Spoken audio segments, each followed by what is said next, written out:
of Vietnam has a coastline that extends for more than 3,200 kilometers and is adjacent to the Gulf of Tonkin, the South China Sea, and the Gulf of Thailand.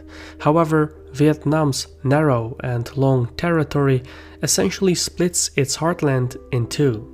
To the north lies the capital Hanoi, which sits by the Red River, while the city of Saigon sits in the south by the Mekong River basin. These two heartlands are at a distance of about 2,500 kilometers and find themselves separated by a thin, rugged patch of land in the center, which at its narrowest crossing is only 50 kilometers wide. This is Vietnam's Achilles heel. Aggravating Vietnam's predicament is the fact that Hanoi and Saigon are divided along cultural, social, and political fault lines. This division leaves the country vulnerable to foreign exploitation. Historically, the Vietnamese dealt with their dilemma by expanding along the Mekong River into neighboring Laos and Cambodia to create some buffer space.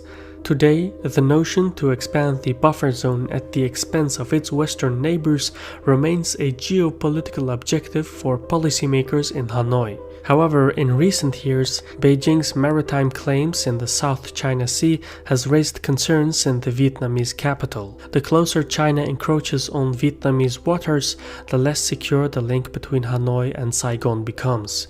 Thus far, Vietnam's military capabilities have discouraged the Chinese from taking forceful measures.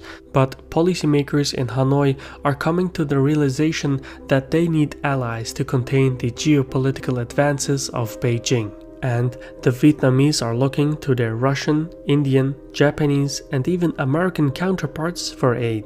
Meanwhile, the Kingdom of Cambodia is doing the opposite. As a small nation between Vietnam and Thailand, Cambodia has a complex relationship with its neighbors due to its violent past.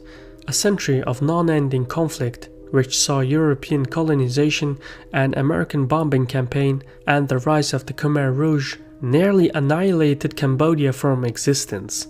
Ironically, the country was rescued by its nemesis Vietnam when they invaded Cambodia and overthrew the Khmer Rouge from power. Even now, after decades of somewhat stability, Cambodia is still recovering from its past. However, the reconstruction process has been slow because the country lacks any form of wealth. In fact, Cambodia is recklessly dependent on foreign aid, and its economy mostly revolves around low-cost manufacturing. With a GDP per capita that is comparable to landlocked Zambia in South Central Africa, Cambodia is the poorest nation in the region. Due to this desperation, Cambodia completely embraces China. At least 26% of its total trade goes by China, and in the past decade, large sums of Chinese investments have channeled into the capital Phnom Penh as well as into the pockets of top officials. In exchange, Cambodia rejects the West and prevents the ASEAN member states from forming a collective position on China. Considering the poor position of Cambodia, its policymakers believe they have no choice but to continue their Patreon-client relationship with China. To the north sits Laos. It's the only landlocked state in Southeast Asia, and most of its landscape consists of thick forests and rugged mountains. As a result, the country has very few areas that can sustain large population centers. This explains why Laos has a population of only 6.7 million people, which is remarkably small when compared to its neighbors. What's more is that the central government has no real control over the countryside. It also lacks the funds to invest in infrastructure to unify the nation. This insecurity, in combination with the rugged terrain, has enabled separatist factions from staking claims on the remote outskirts of the country. In addition, Laos finds itself wedged between three larger neighbors and fears becoming a battleground for other powers.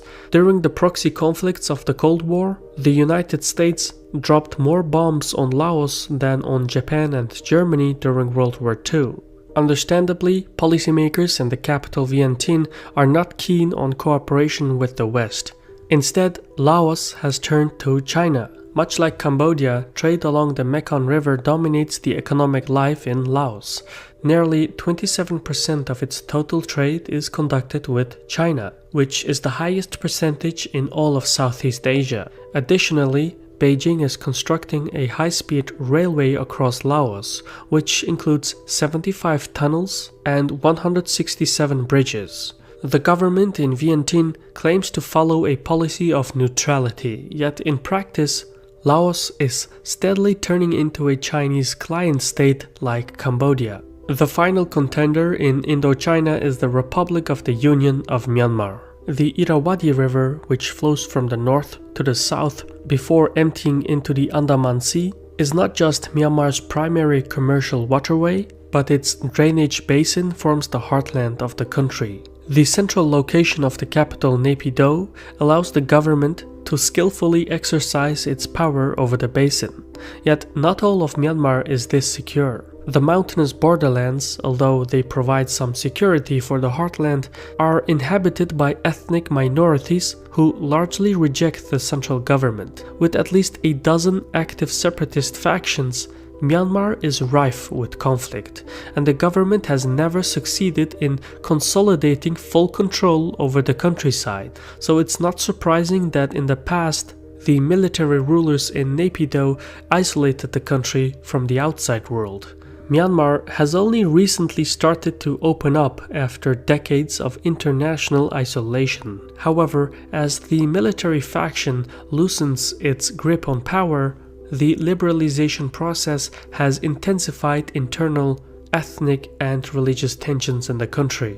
The most evident example is the ongoing ethnic cleansing of the Rohingya people. Such frictions expose Myanmar to overt and covert foreign intervention, and given Myanmar's close cooperation with China on pipelines, ports, and railway networks, which are designed for China's bypassing of the Strait of Malacca, there are plentiful reasons for outside powers to exploit Naypyidaw's standoff with ethnic minorities. In this sense, Myanmar is one of the most exposed countries in Southeast Asia. It faces threats within and without. Overall, the nations in mainland Southeast Asia are all unique and have their own distinct needs. Some are desperate and embrace foreign patronage, while others are determined to stand their ground regardless of the odds.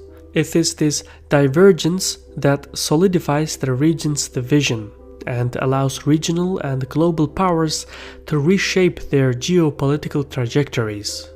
I've been your host Shirvan from Caspian Report. Credit goes to our contributors on Patreon who give us the means to research and produce content like this. If you're seeking for additional perks such as early access, PDF reports, etc., or if you simply want to support our channel, consider joining our community on patreon.com/CaspianReport. All the funds help to keep us independent and self-sustained. For now, thank you for your time and Sarol.